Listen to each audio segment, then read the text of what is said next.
Naturaleza. Yo creo que este tema, que me parece crucial en Colombia, que es obviamente crucial en el mundo, nos da una oportunidad.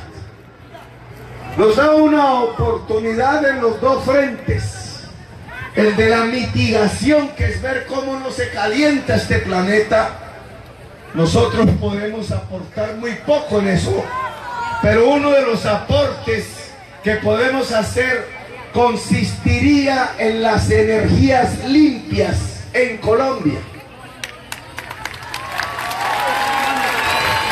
Y en el Caribe eso tiene una importancia fundamental. Hola, Susana.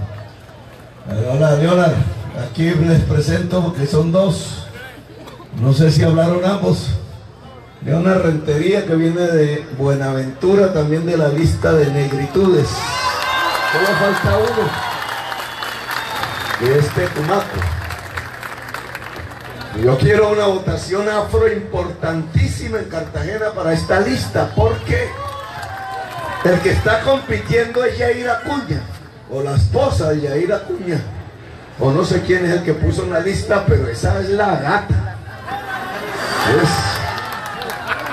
Claro, la gata puede tener raíces negras, como todos nosotros, pero no creo que sea la mejor representación la gata y sus amigos de la historia negra, mi hermano. Así que aquí son dos líderes fundamentales. Energías limpias. ¿Eso qué representa para el Caribe colombiano? ¿Qué tiene que ver con la paz? ¿Qué tiene que ver con la democracia? ¿Y qué tiene que ver con la desigualdad social?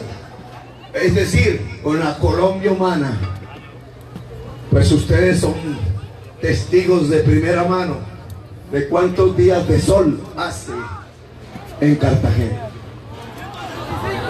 ¿Cuántos días de sol o horas, si queremos medirlas al año, hace en La Guajira, en el Cesar, en Bolívar, en el Magdalena y hacia Córdoba? En Córdoba un poquito menos. Esos días de sol son una riqueza. El sol es gratis. El neoliberalismo no descubrió la fórmula ni para ponerle un precio al aire, ni para ponerle un precio al sol. Sí se lo puso al agua.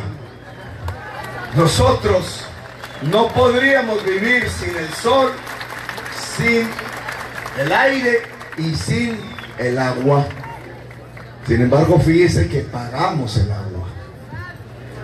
Es lo vital, el mínimo vital, el sol, el aire y el agua. La vida no es posible sin ello. Bueno, el sol es gratis y hoy la tecnología permite volver ese sol energía eléctrica a partir de una especie de vitral que se llama el panel solar. Delgadísimo, tiene 2 centímetros de ancho máximo, no pesa. Es como la teja de Eternit que entregan los politiqueros para comprar votos, pero la teja de Eternit tiene un problema, y es que tiene asbesto y produce cáncer. Así que buena parte de los techos del Caribe le producen cáncer a la gente. Ese panel solar ha venido reduciendo el precio.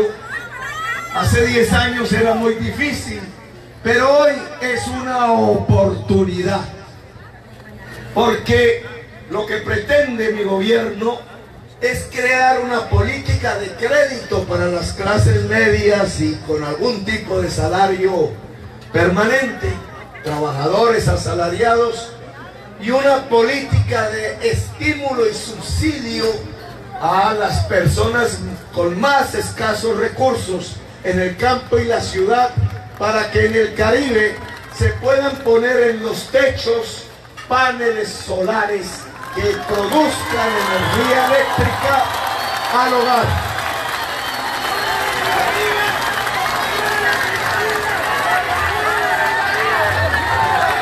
Ya ustedes pueden ver eso en internet.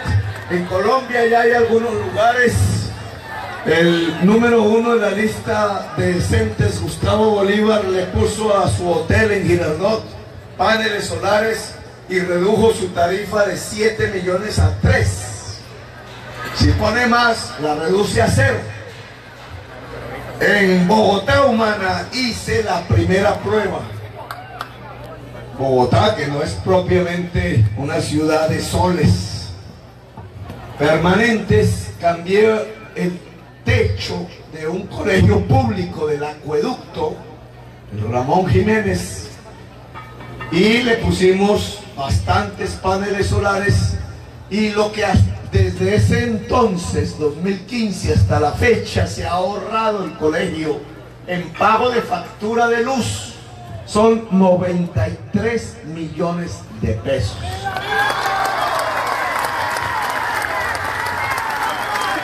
Lo que estoy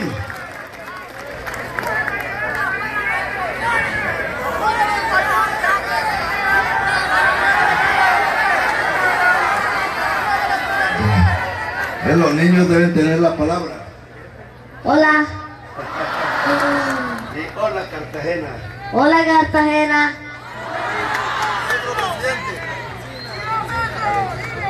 Bueno, ya ustedes podrán hacer un análisis de su factura de luz en cada casa.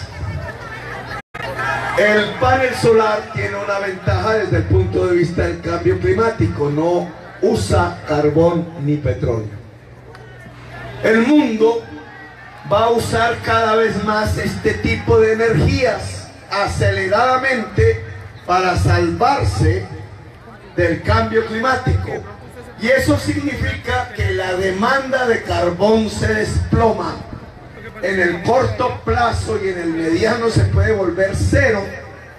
Y eso significa, mis queridos amigos de la Unión Sindical Obrera de Cartagena, yo tuve un encuentro conducir una asamblea grandísima, hablé de este tema, que la demanda de petróleo un poco más lentamente también se desploma en el mundo. Y al desplomarse la demanda, el precio internacional del petróleo va a tender a caer, lo cual es una desgracia para Venezuela, pero también es una oportunidad para Colombia. Y aquí estoy explicando una de las oportunidades. El Caribe realmente, en lugar de sacar carbón, debería utilizar el sol. Pero el sol, vuelto electricidad en cada casa, nos da otro elemento fundamental que no solamente se llama tecnocráticamente mitigar el cambio climático, sino que saca Electricaribe del Caribe.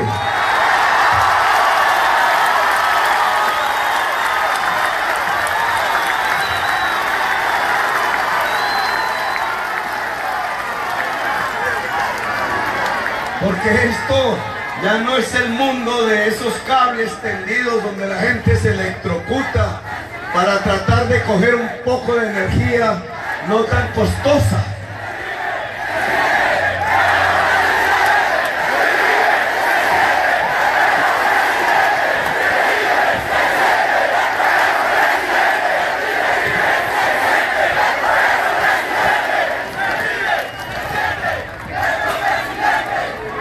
Sino que cambia todo el mercado energético de Colombia.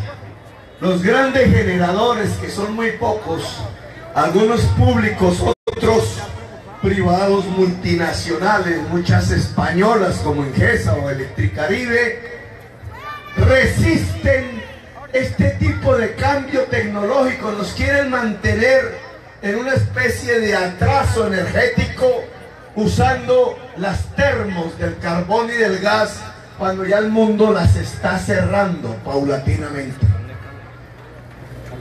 Nosotros queremos dar este cambio ya, porque si ustedes juntan producir energía eléctrica en el hogar es muy simple. Con redes poderosas, fibra óptica, información que cada vez se vuelve más gratuita, menos costosa, y que nosotros lo probamos vía celulares, con energías menos costosas. Solo tiene que agregarle un tercer elemento, que es el saber. Y usted hace un sancocho, échele saber, échele energías limpias, échele redes y échele crédito. Y revuelva. ¿Y qué le sale? En ese proceso económico le sale producción y trabajo. Miren los efectos. Cartagena debe tener un problema hoy cada vez más creciente a raíz de haber mal imitado algo que no debió Cartagena imitar: el Transmilenio bogotano. Los bogotanos y las bogotanas tratando de escaparse de ese demonio que es el Transmilenio, y se lo plantan a Cartagena.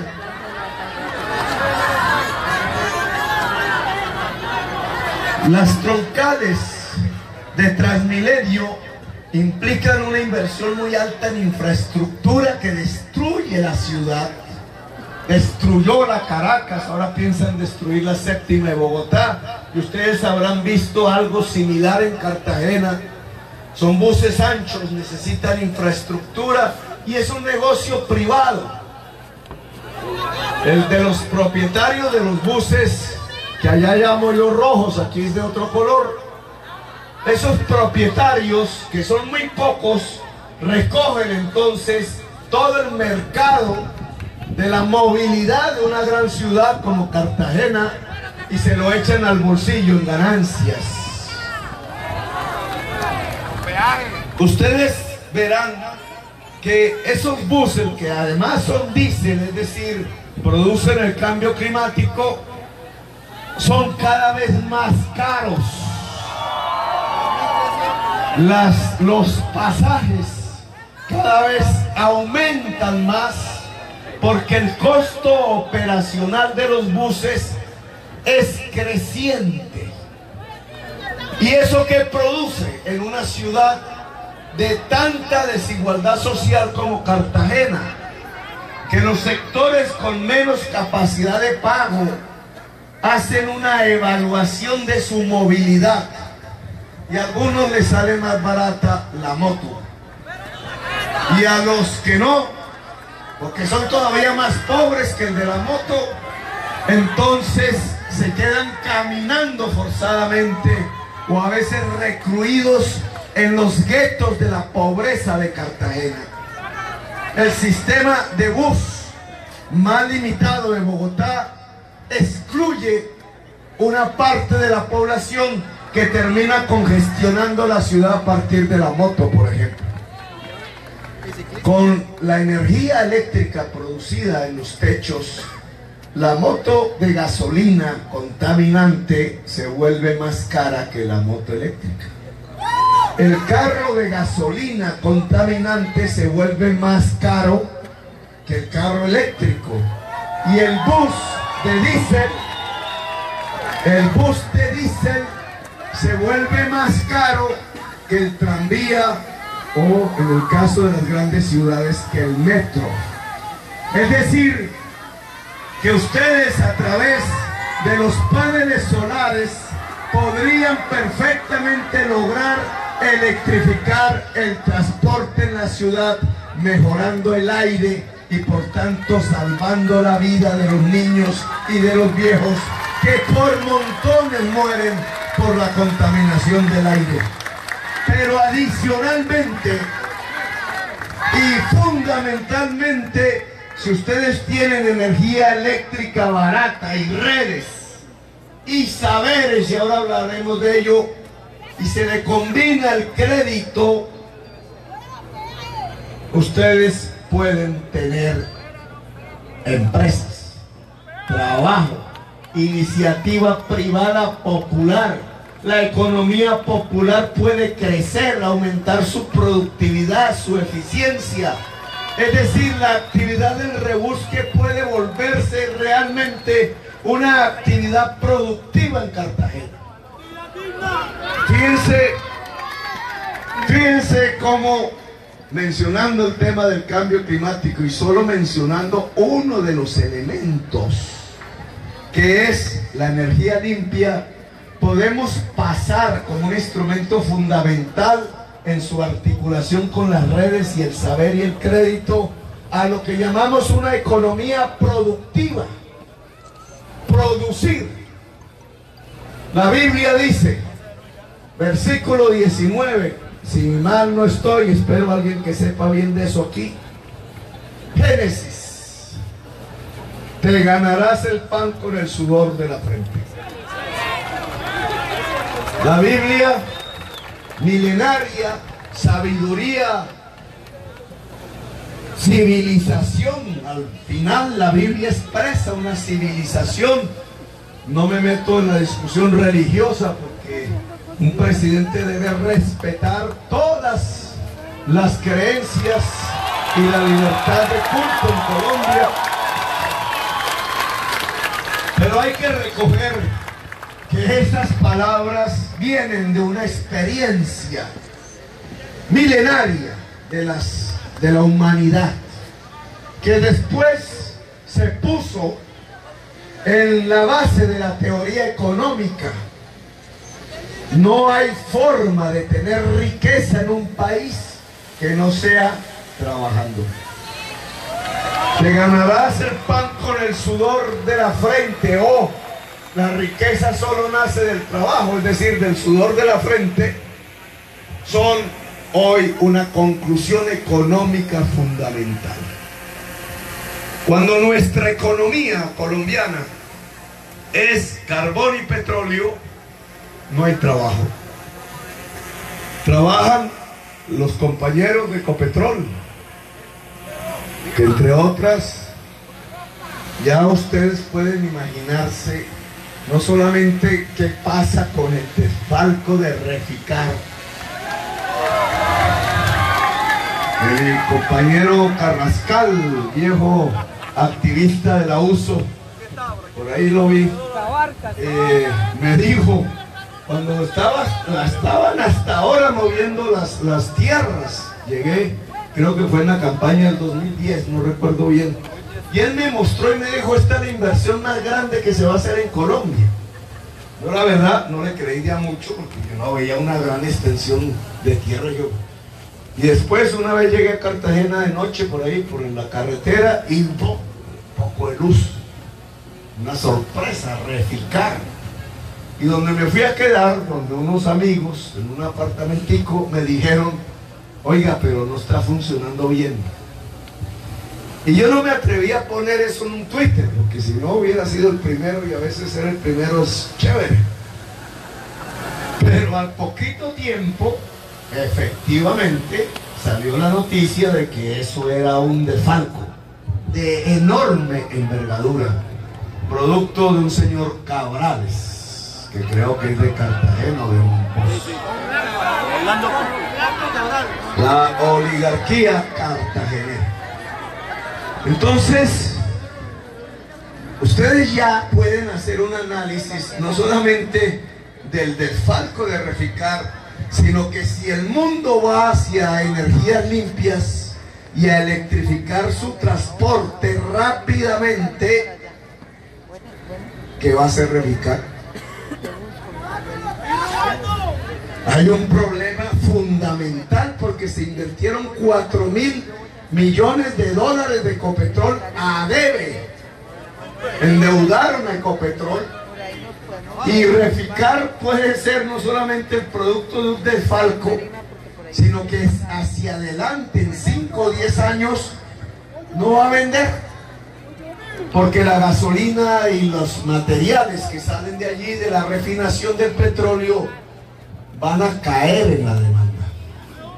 Es decir, metimos 4.000 millones de dólares, no nosotros, sino esta clase política incapaz, no solo para robárselo, sino en algo que, con el respeto del amigo Carrascal, no debió hacerse. Y nos pone un tema: ¿qué va a pasar entonces con los trabajadores de carbón en la costa Caribe y de Ecopetrol en todo el país? ¿Qué va a pasar con ellos? Son 50.000. Toda la exportación colombiana fundamental, que es carbón y petróleo, solo emplea en toda Colombia 50.000 personas. Y esa exportación produce que el peso se revalúa, nos creemos ricos por ello, y entonces consumimos todo lo importado porque nos sale barato. 13 millones de toneladas de alimentos y un poco de chucherías, incluidas motos, carros, y se destruye la industria nacional. Y entonces en nuestros campos no hay puestos de trabajo, en la agroindustria no hay puestos de trabajo, en la industria no hay puestos de trabajo, y solo queda un grupo de 50.000 allá en Ecopetrol y en las carboneras, y el resto al rebusque. ¿Qué es lo que ustedes ven en Cartagena? El rebusque. Como un peso de un pobre circula entre otro pobre y otro pobre, y finalmente es un peso de pobre. Es el mototaxismo, por ejemplo. Un círculo de pobreza, no de enriquecimiento. Pues la economía del carbón y del petróleo de Colombia ha empobrecido realmente el país. Destruimos nuestra agricultura, nuestra industria, y entonces cuando nosotros hablamos aquí de construir una economía productiva, es precisamente para que quepan la mayoría, millones de colombianos en puestos de trabajo, ojalá de iniciativa empresarial y de emprendimiento de esos colombianos y colombianas.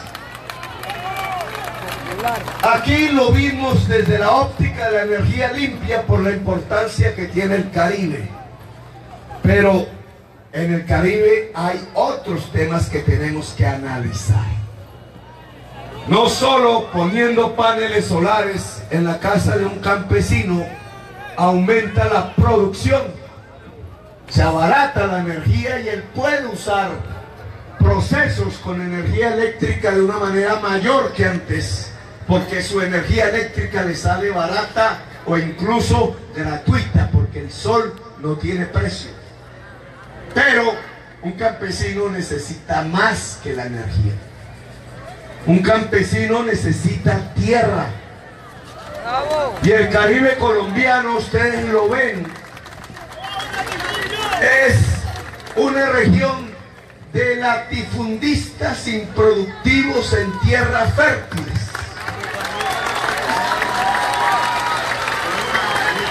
Ha hecho su maquete de CBT.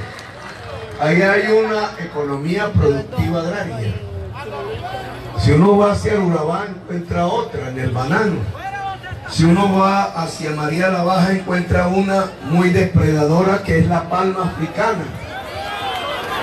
Y de ahí hasta llegar otra vez al banano en el Magdalena, y otra vez a la palma africana en el Cesar.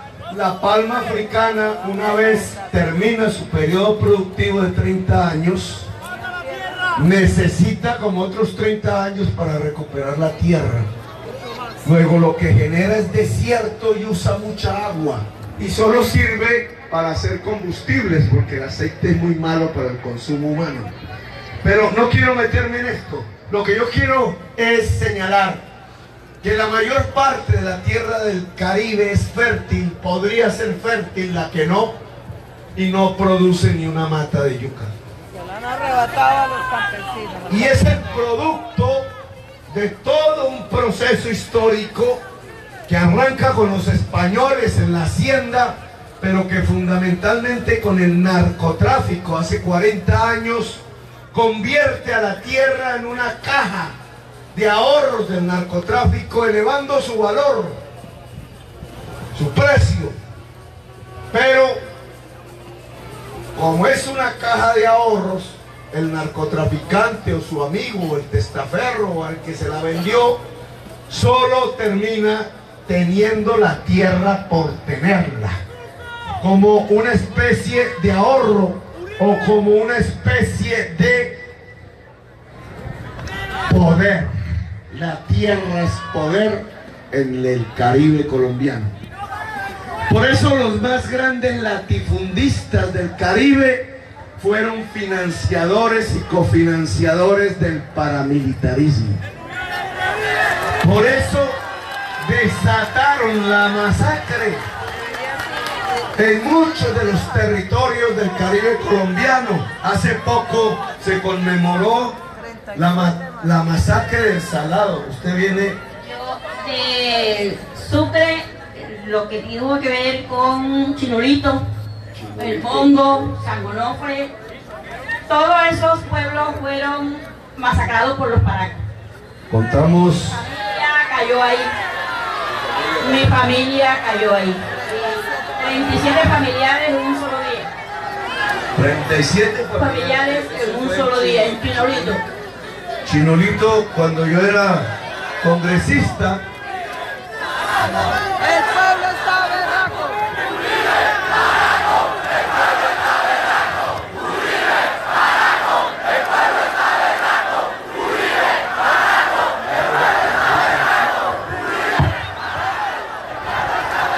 Chinolito yo lo encontré quemado completamente, las casas destruidas, la vida. San Onofre, Cartagena.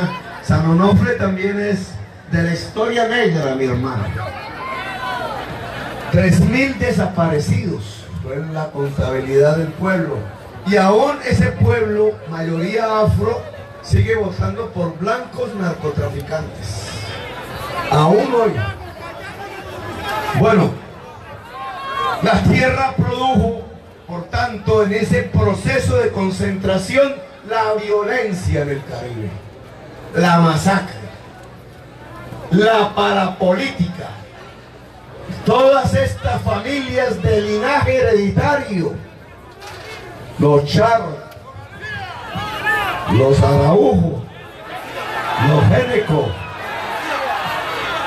El primer debate que yo hice sobre este tema, cuando el país enmudecía diciendo que estaba cañando, decía Cambio, la revista, el Gordo García y su familia, que tiene una fuerza muy importante en Bolívar, Vicente Blel, y qué decir el Turco Itzaca,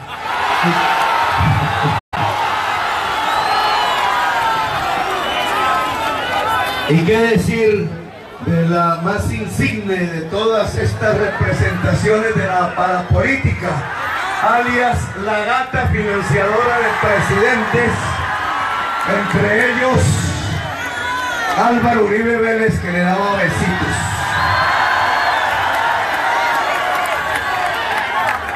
Mientras Álvaro Uribe Vélez le daba besitos, la gata ordenaba la masacre del Salado, descuartizando literalmente decenas de campesinos.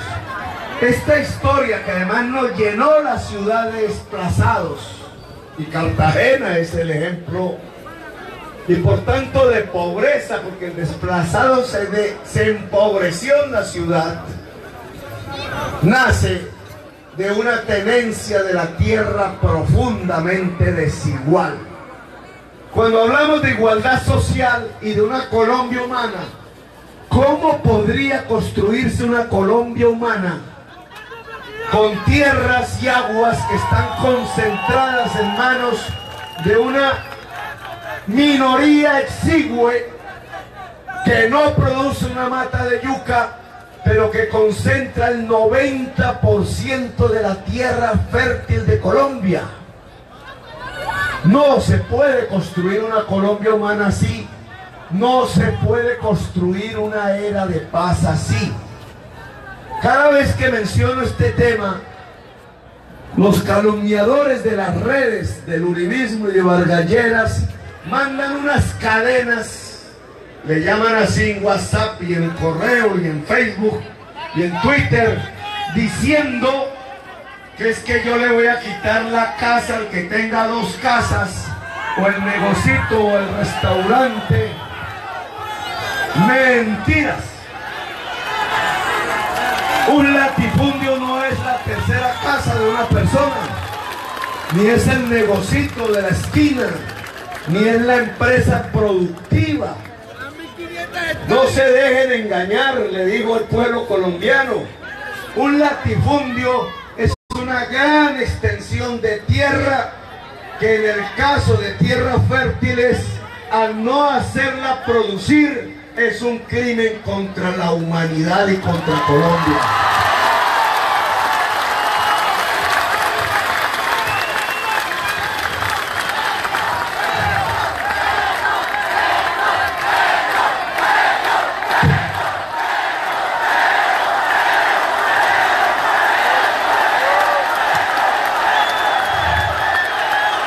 Si yo quiero que se aplique el versículo 19 del Génesis, espero no equivocarme, nadie me ha dicho aquí que me equivoqué, hay que buscarlo en internet rápido, o a una señora, esos que saben bien, donde dice: te ganarás el pan con el sudor de la frente. Precisamente el latifundio lo que impide es ganarse el pan con el sudor de la frente. Es decir, que mientras esta sociedad, o Dios, hace mucho tiempo, cuando hizo la Biblia, esas palabras, que es milenario atrás en el tiempo, ya esa sociedad sabía que había que trabajar. En Colombia hoy, en el siglo XXI, le impiden a la gente trabajar. Y entonces uno de los impedimentos del trabajo en Colombia, de la producción en Colombia, y yo diría más, de la industrialización de Colombia, es la existencia del latifundio. El candidato presidencial Duque dice que quiere industrializar a Colombia después de que escuchó mis palabras.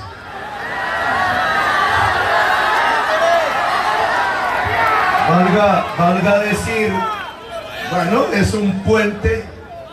Si Duque quiere industrializar, como buen paisa que es, sabe de la historia de la industria antioqueña, Duque debe saber que para industrializar un país hay que modernizar antes su agricultura. Sin tierra productiva no hay industria, por muchas razones, entre otras porque el incremento de la producción agraria, que se pudriría como se pudren muchos de nuestros productos, incluso no es más barato dejarlos de la tierra que vendérselos al intermediario. La industrialización de esa producción agraria es lo que permite conservarla y agregarle valor y riqueza. Por tanto, modernizar la agricultura, que significa producir más alimentos en la tierra fértil, implica industrializar a Colombia. Duque tiene un grave problema, porque él habla de industrializar a Colombia y está en la fuerza política que está defendiendo el latifundio improductivo con toda su paraquería.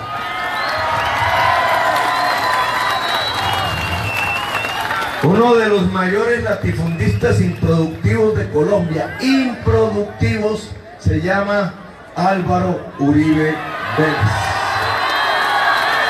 Él es la expresión política de ese mundo feudal, anacrónico del siglo XIX, articulado al narcotráfico, al lavado de activos y articulado al paramilitarismo defensor del latifundio, que para hacerlo extender y cruzar rutas de exportación de cocaína terminó desplazando 6 millones de víctimas en Colombia, entre otras a la familia de Josefa.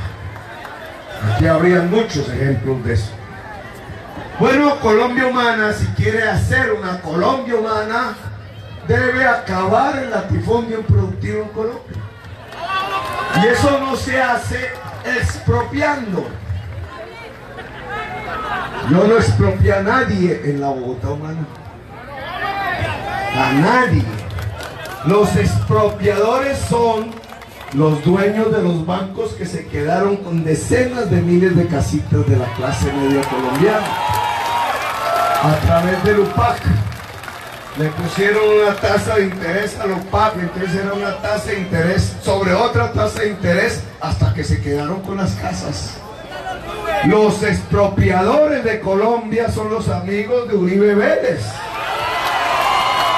Se quedaron con billones de hectáreas de 6 millones de campesinos desplazados. Y a eso sí no le llaman expropiación. Esa es una expropiación brutal. Ni al revés los bolcheviques hubieran hecho una cosa tan grande como la que hizo como contrarreforma agraria los amigos de Álvaro Uribe Vélez en Colombia.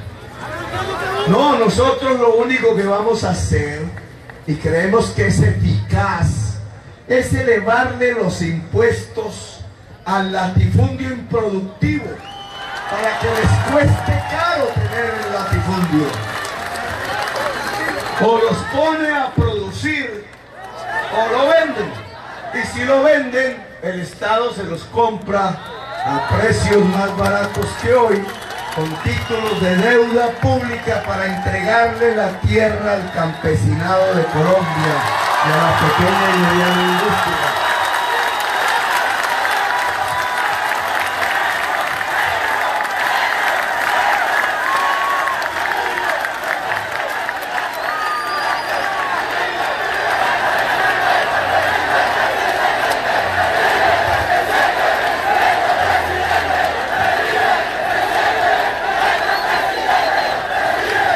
Y habrá quien diga por ahí, uy, comunista, castrochavista. Hay que decirles que el castrismo en Cuba lo que hizo fue estatizar la tierra. Es un problema de información, porque es que nos engañan así. Lo que hizo fue estatizar la tierra, no se la entregó a los campesinos. Error fundamental. El Estado no sabe producir la tierra. En cambio, el campesinado sí sabe producir la tierra, más si se le dan los instrumentos. Y el señor Maduro en Venezuela tiene un poco de tierra también fértil y tampoco se produce una mata de yuca allá. Todo lo importan. Y todo lo importan más exageradamente que en Colombia, porque solo exportan petróleo. Es una economía extractivista, no productiva. Y ahora están en el arco minero dando licencias para extraer más minerales. Es decir, que Colombia hoy se parece a Venezuela. Es decir, que los gobiernos de Pastrana, Uribe, Santos y Vargas asemejaron a Colombia a Venezuela como mono exportadora de combustibles fósiles e importadora de alimentos y de industria. Es decir, la inteligencia de Pastrana, la inteligencia o el grado de inteligencia de Álvaro Uribe Vélez, el grado de inteligencia de Santos y el grado de inteligencia de Vargas Lleras es igualitico que el grado de inteligencia de Maduro. Hicieron la misma banda.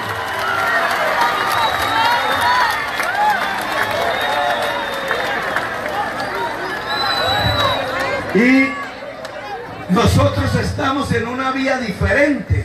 ¿Cómo hacer producir el campo? ¿Cómo abrir las condiciones del trabajo en el campo colombiano para millones de personas? ¿Cómo volver realidad el Génesis? Te ganarás el pan con el sudor de la frente. Y tengo que decirlo, esta tesis no me lo inventé yo. No es comunista, es capitalista. Para aquellos opinadores que a veces les falla la información. La modernización de la agricultura haciendo que hasta el último centímetro cuadrado de las tierras fértiles produzcan alimentos, se lo inventaron los gringos. Contra los indígenas, hay que decirlo. Todas esas películas del oeste es eso. Se lo inventaron los franceses. Cuando ustedes llegan en avión, ojalá los que no tengan la oportunidad la tengan, ustedes ven lleno de parcelas Francia, cultivadas hasta el último rinconcito que tengan de tierra fértil.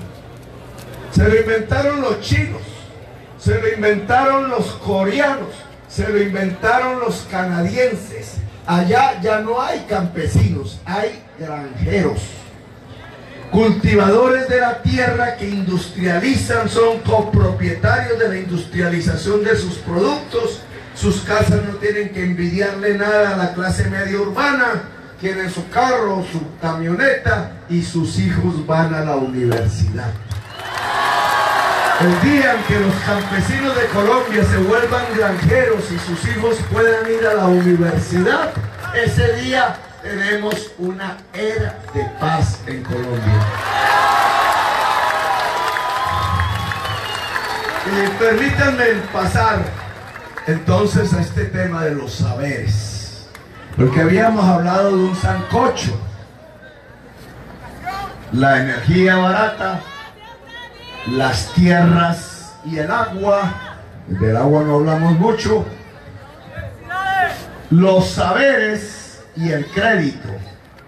Antes de entrar a los saberes, déjenme hablar del crédito. ¿Dónde están los bancos de Cartagena? En el centro, por aquí. ¿A cuántos aquí esos bancos grandes de Colombia que están en Cartagena, que captan ahorro, captan las pensiones, la cotización, captan los dineros de la salud, el ahorro, que la gente que puede tener ahorro, yo hace tiempo no tengo ni idea qué es tener ahorro, tengo embargos, pero hay gente que puede y ahorra. Toda esa plata la cogen los bancos y dan crédito. Esa es su función social. ¿Cuántos aquí, levanten la mano por favor, les han dado un crédito los bancos tradicionales de Colombia? Díganse ustedes mismos. Son poquísimos. ¿Quién le da el crédito a los pobres y a los rebuscadores de Colombia? El pagadiario. ¿Cuál es la tasa de interés que cobra el pagadiario? 20% diario.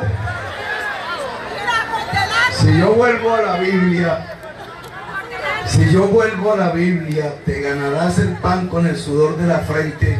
A alguien que le cobran el 20% diario de un préstamo, le están dando las condiciones para ganarse el pan con el sudor de la frente. Igual que con la tierra, igual que con la energía, también con el crédito, se ha construido en Colombia un sistema que le impide a la gente trabajar.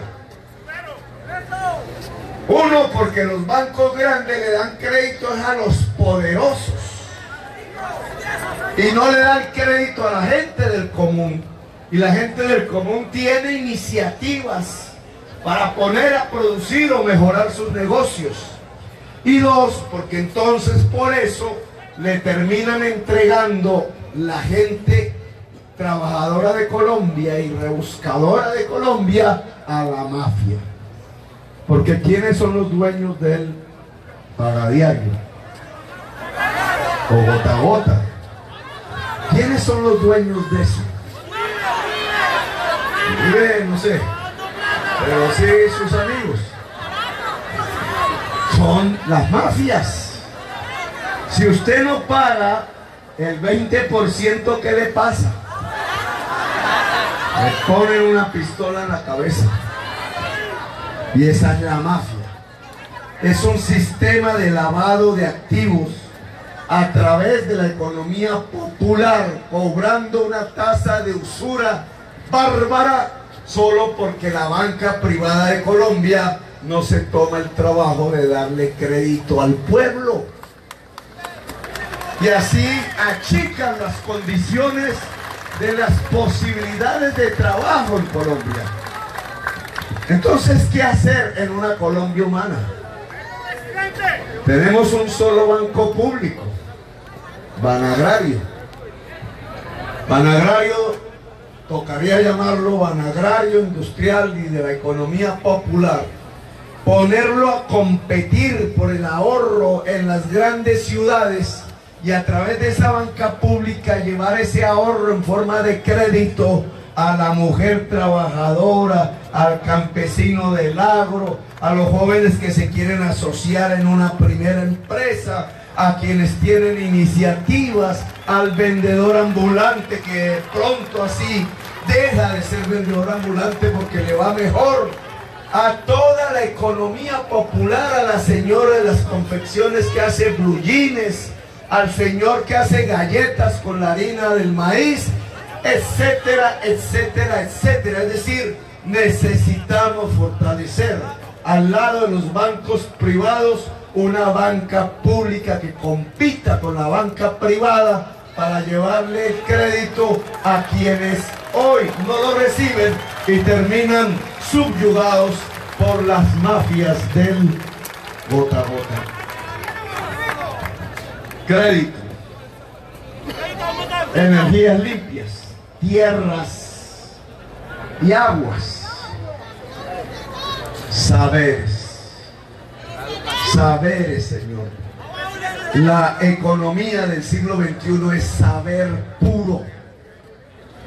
Allá en el siglo XX, mis amigos de la USO, por ahí aquí hay uno, cuando uno pone a los sindicalistas de la USO son unos tipos acuerpados, como Angelino Garzón, como los señores del camión.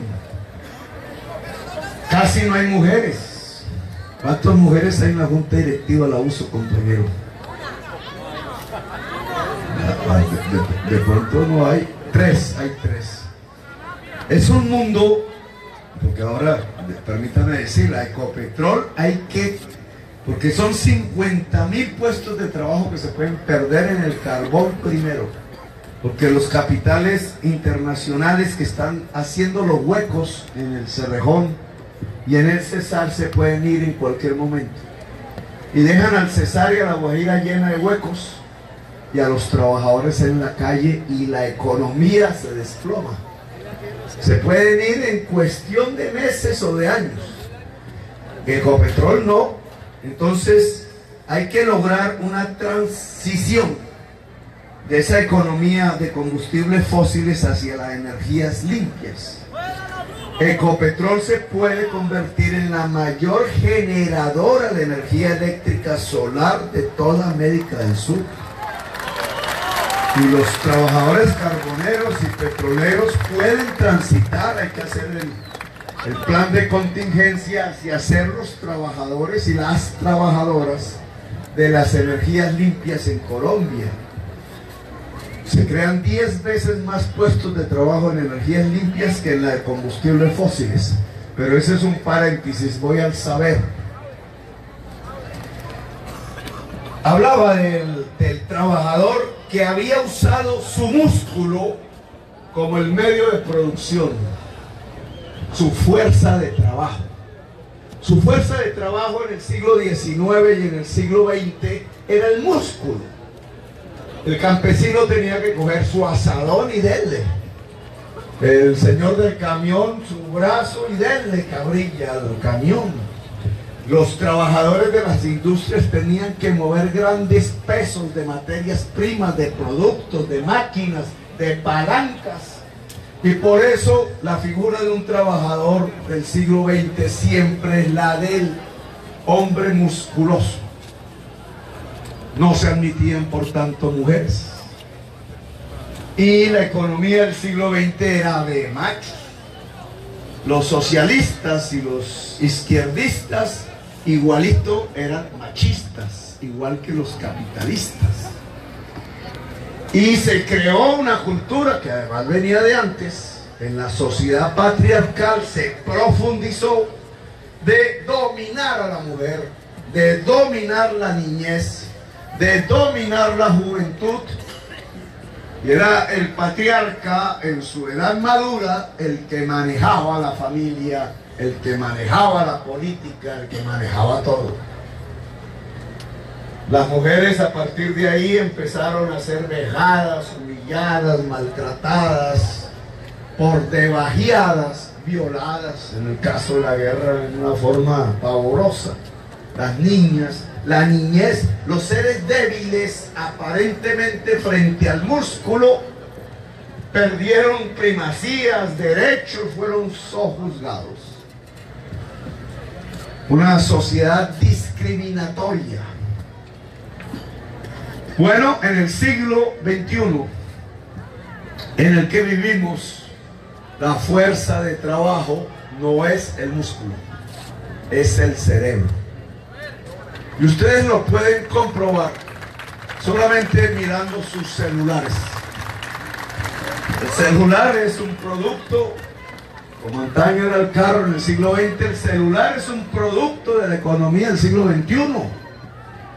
Pésenlo. ¿Necesitan músculos para llevar un celular?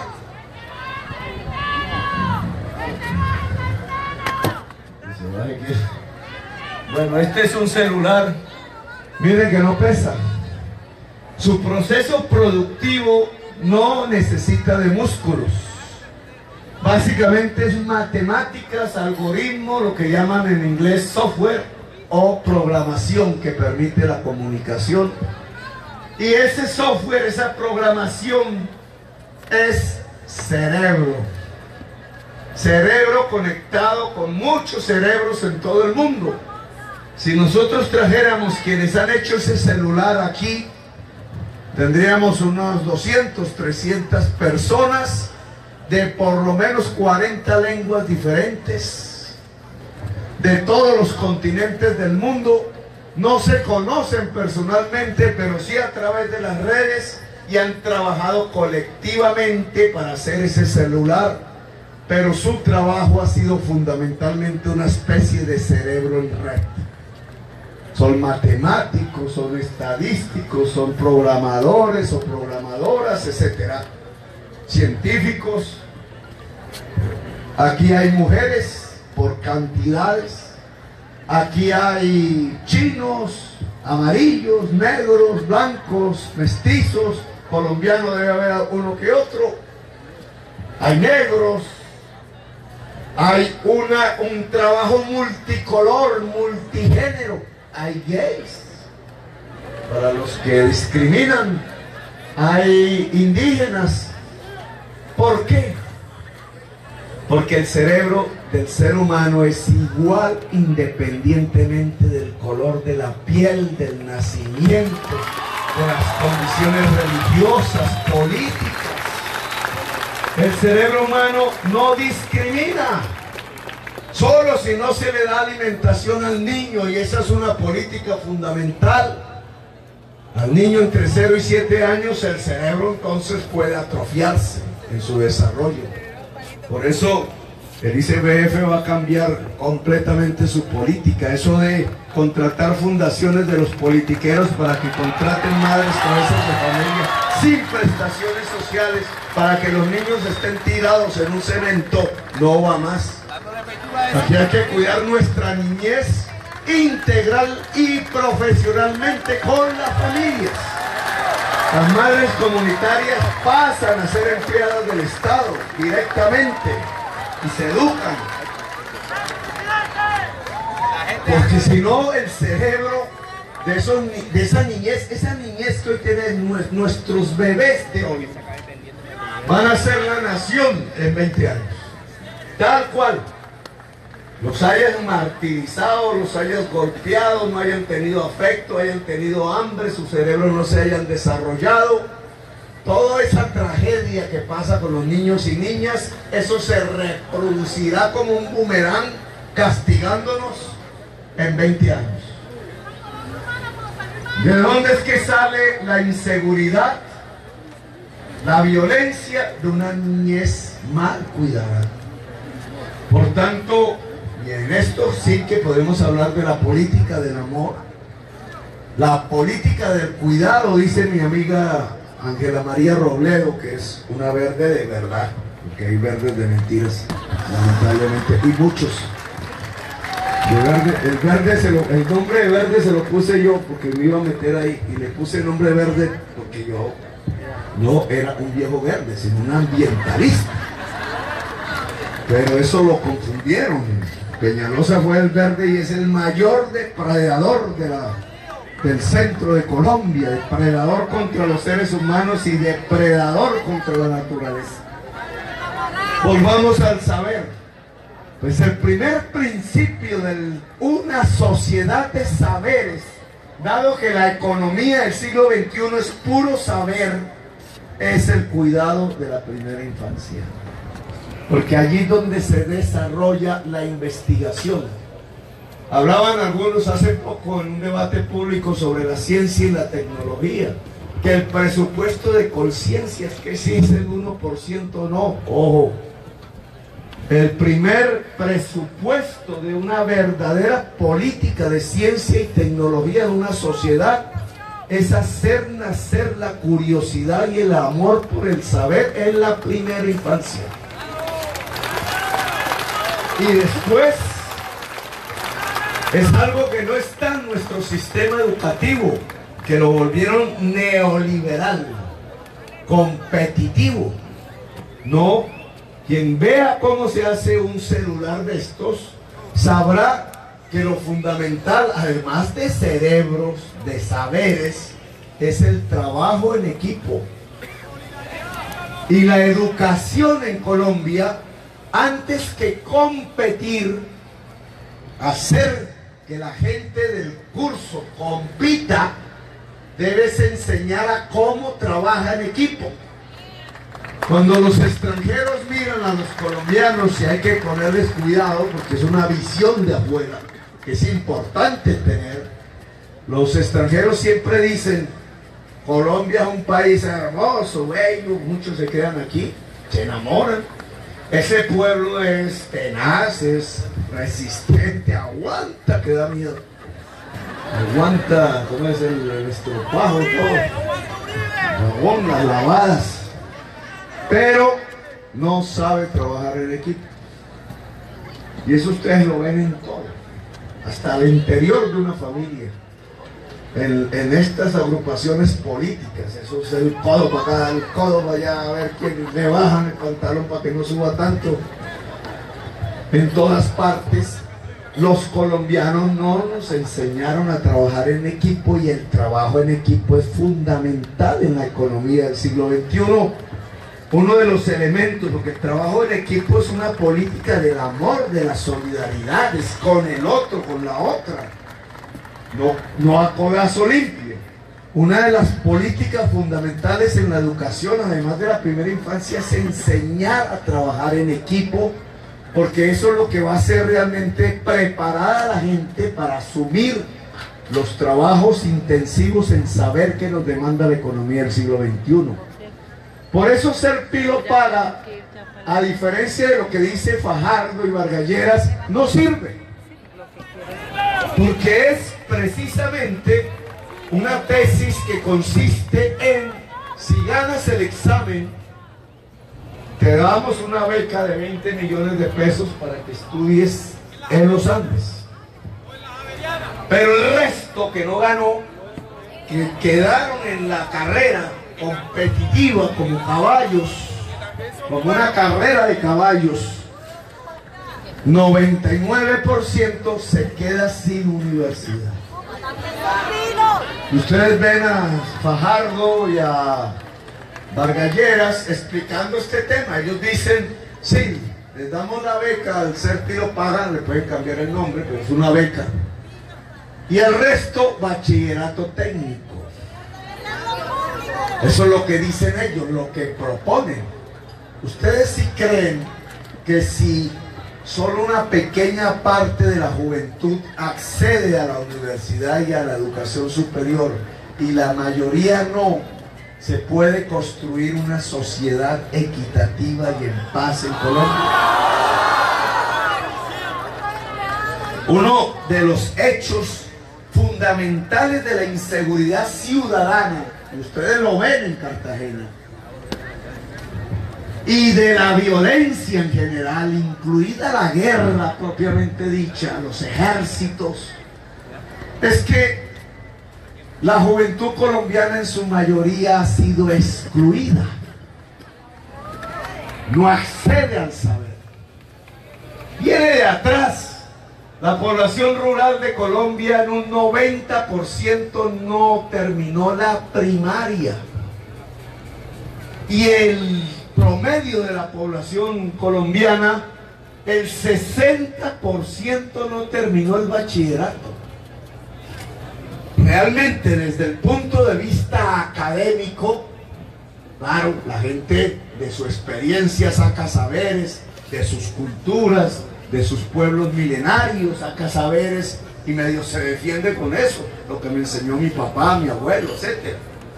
Pero desde el punto de vista académico, lo que ha resultado en Colombia es que nuestra clase política se ha aprovechado de la ignorancia del pueblo, precisamente porque es gracias a esa ignorancia que ellos mismos han producido como se mantienen en el poder.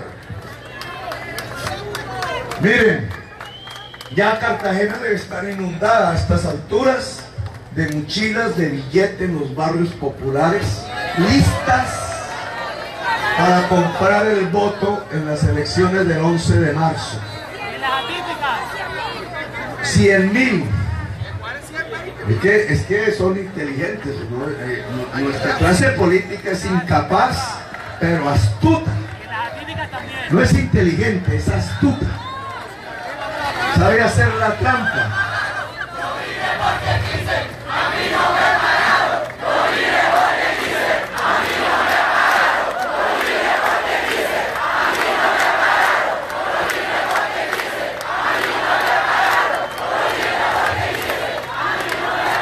Y entonces se inventaron el billete de 100.000. Facilísimo, ahora sí. El billete, hermano, lo mandan por correo, incluso por sobre, y el voto. Y al billete de 100.000 le pusieron la cara del abuelo de Vargas Lleras. Lo hicieron espectacular. Entonces ahora ya no es cómo vendo el voto, sino deme un Lleras. El voto es un Lleras comprado. Así hacen las manifestaciones. Y yo siempre comparo aquí con el de 1.000, humilde, que ya no sirve ni para pagar un viaje en mototaxi. Y ahí está la foto de Gaitán.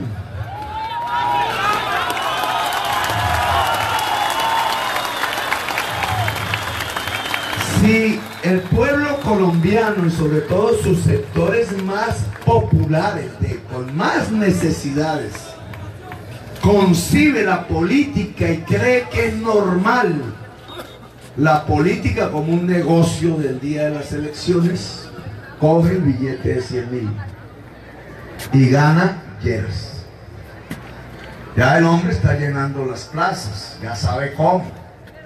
No es como Petro, es con el billete de 100.000 y la llena. Es decir, hay gente que está yendo porque le dan una plata. A mí no me pagaron, no vine porque quise. A mí no me pagaron, no vine porque quise. A mí no me pagaron, no vine porque quise. A mí no me pagaron, no vine porque quise. Yo voy a presentarles a Córdoba. Armando. Joven. de la historia negra, mi hermano, a ver si es alcalde de Cartagena. Saludos, yo creo que se está cumpliendo un sueño, cada vez estamos más cerca. Y ese sueño es que nosotros podamos ver una Colombia humana. Y si hay una ciudad que precisamente carece de que este sueño se cumpla, es Cartagena. Lo estamos viviendo en los barrios, lo vivimos lo que hemos nacido y crecido a orillas de la Ciénaga de la Virgen y de los caños, de los cuales habla nuestro candidato presidencial, que van a inundar nuestras casas y que finalmente nos robarán ese terreno, y ese es el gran engaño. El gran engaño es que dejan que nuestras casas se inunden para entonces ir a ofrecernos al precio de lo que vale un huevo y hacernos salir, como ha pasado con la Boquilla, como ha pasado o puede pasar con Punta, como viene pasando en muchos barrios de la ciudad. Ese es el único proyecto que nos han ofrecido, la exclusión, el desplazamiento dentro del territorio que nos pertenece por pertenencia ancestral. Y por eso hoy, más que nunca, es un imperativo construir esta Colombia humana, pero no sin antes pensar en la necesidad de construir esa Cartagena humana. Esa Cartagena humana que es el aviso que se levanta. Esa Cartagena humana que no se resiste, que se resiste y que no se resigna a que somos la ciudad aparentemente más corrupta del país, porque hoy no tenemos autoridades públicas. Alcaldes presos, concejales casi presos, contralora que es la que cuida el dinero presa también. Esa no es la representación de Cartagena. Aquí en esta plaza hoy hay gente digna, gente seria, que ha resistido el llamado de la maquinaria y que ha resistido el llamado de la corrupción, y que hoy le decimos sí a la Colombia humana y sí a la lista de la esencia, y que el 15 de abril vamos a empezar a enviar un mensaje de cambio y un mensaje de construcción de la Cartagena que nos merecemos, que además hoy podemos decir que es quizá la ciudad más rica del país, pero esa riqueza no nos pertenece a nosotros, porque nos han arrinconado a los territorios más excluidos de la ciudad, más empobrecidos, donde tenemos carencia de infraestructura, donde tenemos carencia de parques, donde tenemos carencia de una educación realmente incluyente. Todos los que estamos en esta plaza, si hemos paseado por la vía perimetral alguna vez, aunque si no vivimos en ella, sabemos de lo que estoy hablando. Si hay una ciudad que grita y que clama por una Colombia humana, esa es Cartagena. Y si hay una ciudad donde debemos construir entonces la Cartagena humana, es esta. Bienvenida a la Cartagena humana. ¡Viva Petro, presidente! ¡Viva la Colombia humana! ¡Viva Petro, presidente! Muchas gracias. Bueno, ya vamos a finalizar. Este tema de la educación, que hemos pasado de la primera infancia a la necesidad del trabajo en equipo, a la certeza que es el trabajo cerebral, la fuente de la economía del siglo XXI, y que por tanto una sociedad no puede discriminar a nadie. No puede discriminar al religioso y al que no es religioso. No puede discriminar al que es de derecha y al que no lo es.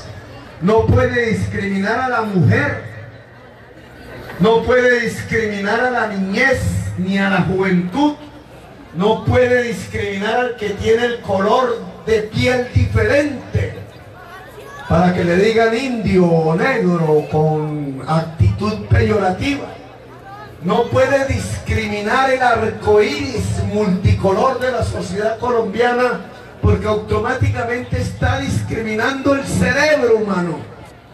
Y al discriminar el cerebro humano está cortando las posibilidades del trabajo del siglo XXI, es decir, el de ganarse el pan con el sudor de la frente, solo que ahora no es el sudor de la frente, sino la actividad cerebral.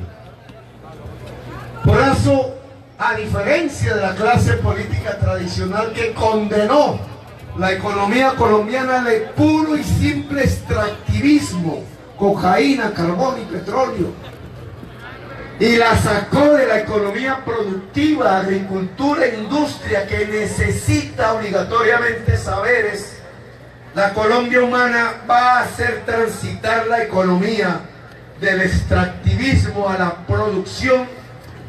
Y la producción del siglo XXI no solamente necesita energías limpias, redes, y créditos, financiación, sino saberes. Saberes generalizados en la sociedad. Y para poder generalizar, lo primero que tenemos que generalizar del saber educativo superior es la juventud. Me aparto completamente de la tesis de Fajardo, Vargalleras y Santos de solo darle becas a los que ganan exámenes. Yo creo que se puede construir en Colombia un sistema de educación superior universal en todo el territorio nacional, de calidad, público y gratuito. Porque si no es gratuito, el joven pobre, la joven pobre no puede acceder a la universidad, y son la mayoría. Hicimos las cuentas, no las voy a repetir aquí, ¿vale? Toca pasar de 3.6 billones de pesos del presupuesto actual para la universidad a 14 billones en 4 o 5 años, paulatinamente. Y el presupuesto nacional tiene 240 billones de pesos anuales. Yo creo que se puede, incluso sin aumentar impuestos, que se puede invertir por 4, multiplicar por 4 el presupuesto de la educación superior en Colombia para garantizar que no exista ninguna traba externa a la misma persona, a cualquier muchacho o muchacha del campo, la ciudad, del país, a que pueda acceder a la educación superior en Colombia. El saber es lo fundamental para poderse ganar el pan con el sudor de la frente. Y por tanto, el gran esfuerzo presupuestal de la Colombia humana será precisamente garantizar como derecho fundamental de la juventud colombiana la educación superior en todo el territorio nacional. Y permítame cerrar este periplo aquí sobre los temas de la economía, la producción, las energías limpias, las redes, los saberes y el crédito, las tierras y el agua, volviendo al punto inicial que era el cambio climático. Y el alcalde, espero, el alcalde de Cartagena, próximo alcalde de Cartagena, el 15 de abril. Mire, si el agua sube por ambos lados, por todo el territorio de Cartagena y la convierte en una zona de alto riesgo, lo que hay que proteger no es solamente la zona industrial y la zona Boca Grande, centro histórico. Lo que hay que proteger antes que nada son los barrios más pobres, que son los peor ubicados en la ciudad de Cartagena. Esos barrios, ranchos que vemos, de población desplazada, de población cartagenera que está literalmente ya sobre el agua, y que son 26.000 familias. Ojo con esto. Si ustedes piensan en un costo de vivienda de aproximadamente 40 millones de pesos, una vivienda pues pequeña, 26.000 familias en alto riesgo, si multiplican por 40 millones da ¿cuánto? Bueno, ¿cuánto es? 40 millones por 26.000, ¿cuánto da? Da 40.000, 80.000, como ¿cuánto? 100.000 millones, pongámosle. No compliquemos el cerebro, como dice Fajardo, que para eso está Google. Google dice él. 100.000 millones no tiene fácilmente el presupuesto de Cartagena. Son 100.000 millones para reubicar la población en alto riesgo, que es una oportunidad, porque si hablamos de 26.000 casas, en edificios, etcétera. Se puede reorganizar el urbanismo de Cartagena hacia zonas más seguras, en este caso, liberando espacios al agua, que es fundamental para la adaptación al cambio climático, liberar espacios al agua, ordenar el territorio alrededor del agua, hacer del agua el instrumento de movilidad de la ciudad, además del turismo, que ya lo es, democratizar el turismo, entre otras cosas.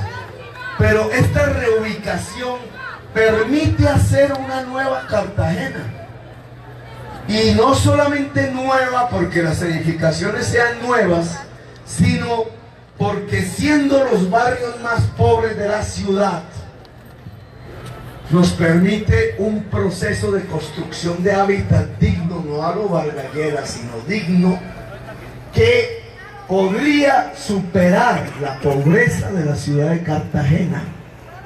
Ese es un compromiso del próximo presidente de la República, Gustavo Petro, ante la ciudad de Cartagena. Antes que proteger la zona industrial, hay que proteger 26.000 familias pobres.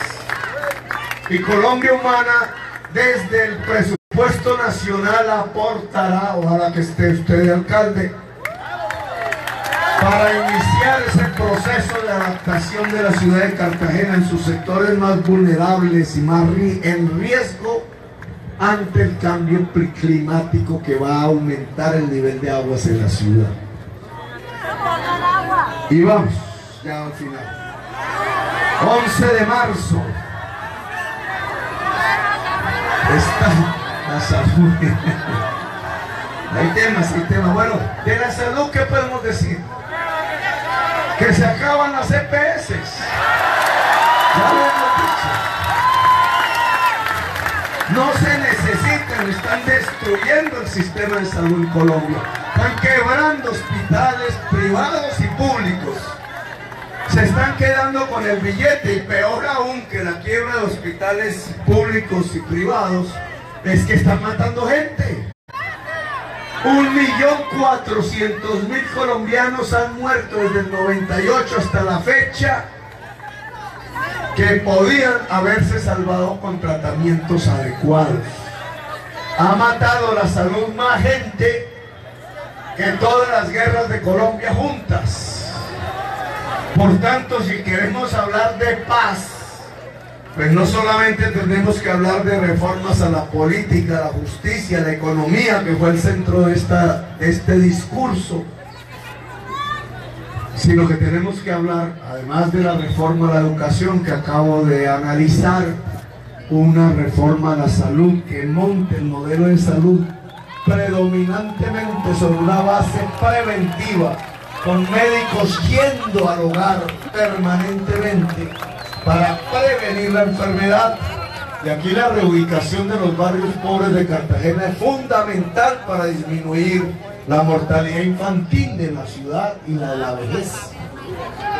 Pero además, para financiar directamente con un fondo público controlado por la sociedad, sin EPS, sin intermediación financiera, la contratación con los hospitales públicos y privados, de tal manera que puedo garantizar que en Colombia Humana no se cerrará un solo hospital público en el país. Bueno, este 11 de marzo tenemos que decidir. Primera decisión de varias. Este 11 de marzo son dos decisiones. Una, Congreso. Son las elecciones de Congreso. Cristóbal Padilla es otro Caribe aquí, batemaniano, barranquillero. ¡Viva Gustavo Petro! ¡Vamos camino a la victoria! El pueblo colombiano lanza el grito de libertad por la transformación de este país. ¡Adelante! Cristóbal, ya no nacieron las canas, éramos peladitos allá en la época del año 19. El tiempo pasa. Dos decisiones. Congreso. No vote por corruptos, vote por decentes. Aparece así en el tarjetón, decentes.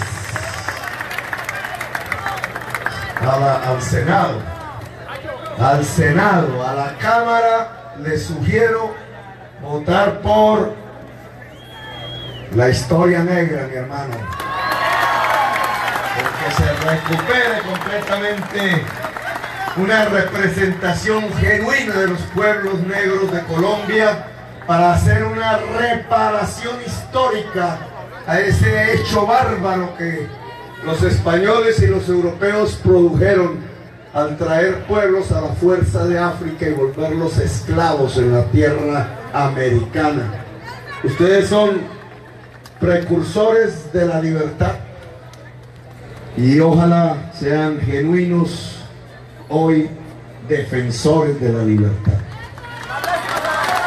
Y si no, entonces está la circunscripción indígena Maíz, la mazorca como un símbolo de la alimentación, ¿cierto, Arelis?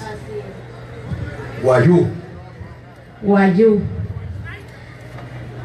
Bueno, ya los había saludado en Guayú, Nike, otra vez. Ahí pagamos y ahora yo. Taratos May Bolívar, Hokkaido. ¿Qué irrecha Petro, Hokkaido? Digan sí. Bueno. ¿A qué le dijimos sí? Que hoy el presidente es Petro. Gustavo Petro va a ser el presidente de Colombia. ¿Saben por qué? Porque Gustavo Petro abrió su discurso en el territorio ancestral Guayú. Y allá los Guayú tenemos nuestras tradiciones. Y allá quedó sembrado este presidente. ¡Que viva Gustavo Petro! Y para que Gustavo también cuente con aliados, voten por el Maíz, el 204 para la Cámara Especial. Bien, decentes. Maíz, la Y de las negritudes. Y, dos caminos, dice la Y. No voten por el camino de los corruptos, el decentes. Y la segunda decisión, ciudadanas y ciudadanos de Cartagena, es pedir, porque toca pedirlo, el tarjetón de la consulta. Hay dos consultas. Una es de ese señor que está allá mirándonos así con el dedo. Ajá. Mi amigo Ordóñez.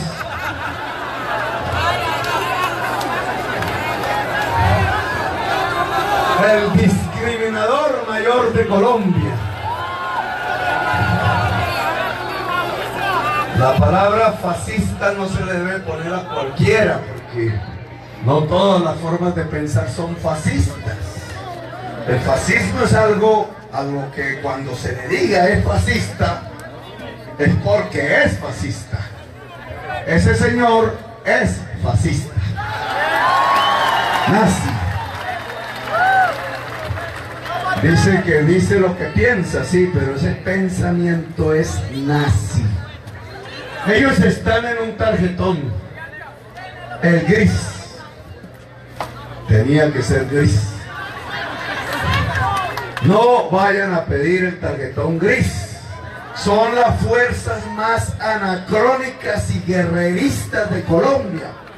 Allí se incubaron los falsos positivos, que fue una muerte sistemática de miles de jóvenes para hacerlos pasar como bajas guerrilleras, para que saliera un aplauso como en las corridas de toros, aplaudiendo al victimario Uribe. Por eso es que ni más falsos positivos para aplausos sobre la sangre, ni más corridas de toros tampoco.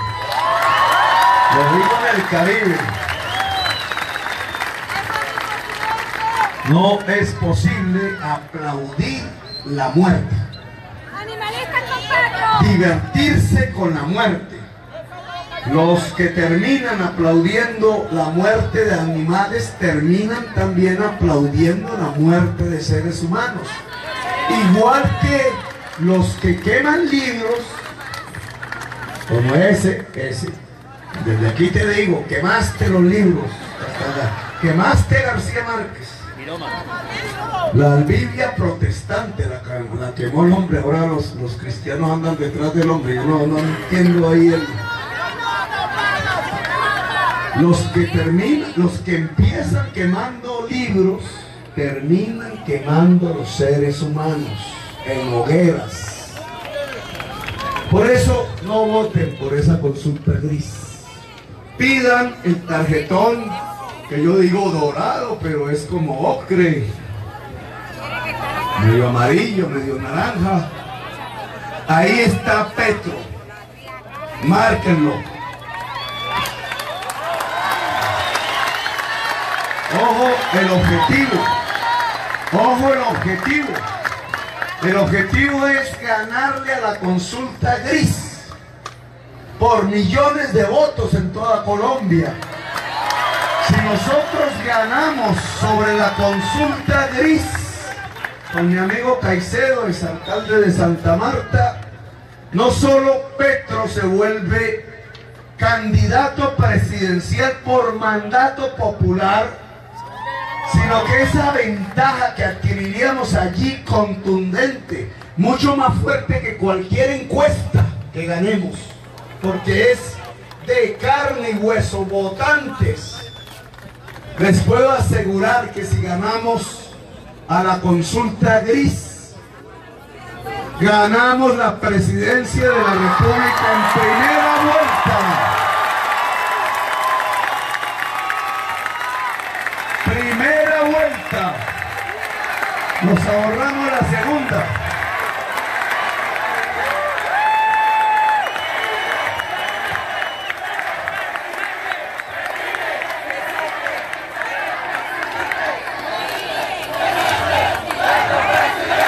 Y entonces el 7 de agosto haremos una gran fiesta en la Plaza de Bolívar de Bogotá, a donde irán, ojalá en primerísimo lugar, el maestro Pacho, los tambores de San Basilio de Palenque. Quiero que ya suenen, quiero que suenen, y los vallenatos con gaita, que no escuchamos casi, que son los de los indígenas Cancuamo, que es el vallenato más antiguo, y también el de acordeón, y también la champeta.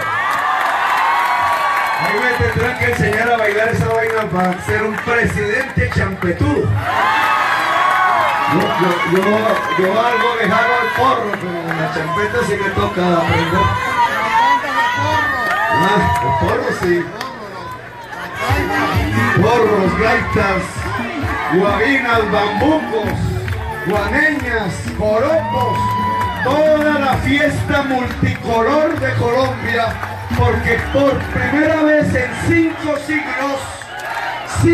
siglos completos, un presidente que represente los intereses populares habrá sido elegido en el país.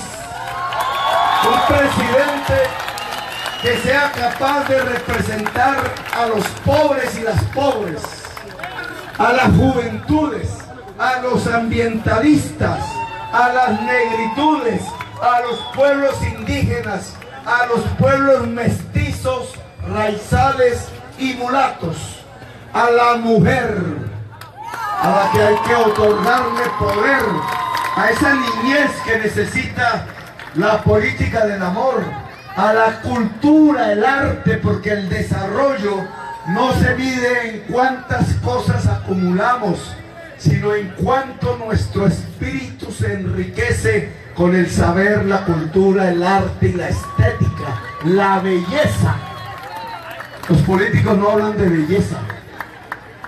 Pues la Colombia humana no solamente es una política del amor en tanto humanización, sino es una política estética de la belleza, tanto en el cuidado de la naturaleza como en el cuidado de los seres humanos. La política del cuidado para ser bellos y bellas, que no es un problema de apariencias, o nos lo venden los comerciales.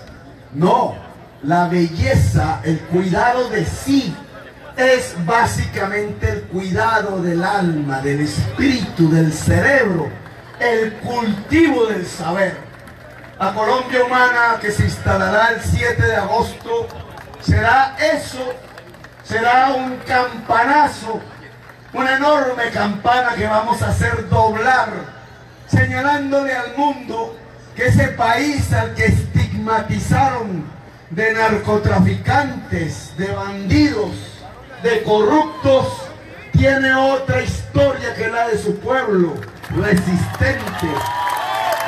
Los vientos del pueblo milenario que el 7 de agosto se harán poder en términos de cultura, de ciencia, de saberes, de amores, de bellezas, de solidaridad, de reequilibrio con la naturaleza. Una era de paz es lo que iniciaremos. Así que bienvenidos todas y todos a la Colombia Humana. ¡Viva Cartagena Humana!